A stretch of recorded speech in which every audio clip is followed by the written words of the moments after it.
Emirates one down from bucket list. ഇത് ഞങ്ങളുടെ എമിറേറ്റ്സിലെ ആദ്യത്തെ യാത്രയാണ്. സോ അതിൻ്റെ എക്സൈറ്റ്മെൻറ്റ് എല്ലാവർക്കും ഉണ്ട്. 10 മണിക്ക് ഗേറ്റൊക്കെ ഓപ്പണായി നമ്മളിതാ ബോർഡിങ് ചെയ്യാനായിട്ട് പോവുകയാണ്. ഗ്രൂപ്പ് ബുക്കിംഗ് ആയതുകൊണ്ടിട്ട് തന്നെ സീറ്റ് സെലക്ട് ചെയ്യാൻ ഞങ്ങൾക്ക് ഓപ്ഷൻ ഇല്ലായിരുന്നു.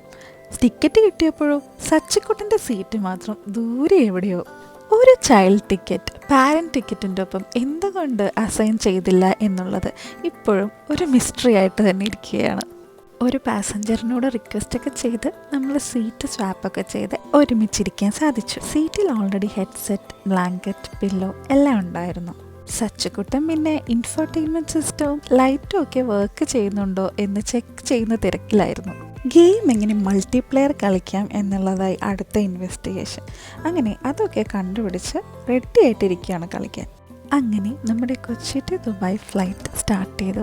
ഇടയ്ക്ക് പൈലറ്റ് അനൗൺസ്മെൻറ്റ് വരുന്നത് കൊണ്ട് സച്ചിന് കളിക്കാൻ പറ്റാത്തതിൻ്റെ ഒരു വിഷമം കൂടി സച്ചിനുണ്ടായിരുന്നു. May 21 ഇൻ്റർനാഷണൽ ടീ ഡേ ആയതുകൊണ്ട് തന്നെ എല്ലാ പാസഞ്ചേഴ്സിനും ക്രൂ മെമ്പേഴ്സ് ഈ ഒരു ടീ ബാഗ്സ് കൊടുക്കുന്നുണ്ടായിരുന്നു. ഹോട്ടലിൽ എത്തുമ്പോൾ തന്നെ അത് ഉപയോഗിച്ച് ചായ ഉണ്ടാക്കി തരണമെന്നൊക്കെ പറഞ്ഞ് സേഫായിട്ട് സച്ചു അത് ബാഗിലെടുത്ത് വെച്ചിട്ടുണ്ട്. അങ്ങനെ നമ്മൾ ടേക്ക് ഓഫൊക്കെ ആയി നമ്മുടെ സ്വന്തം കൊച്ചിയോട് ടാറ്റ ബൈ പറഞ്ഞ് യാത്ര സ്റ്റാർട്ട് ചെയ്തു.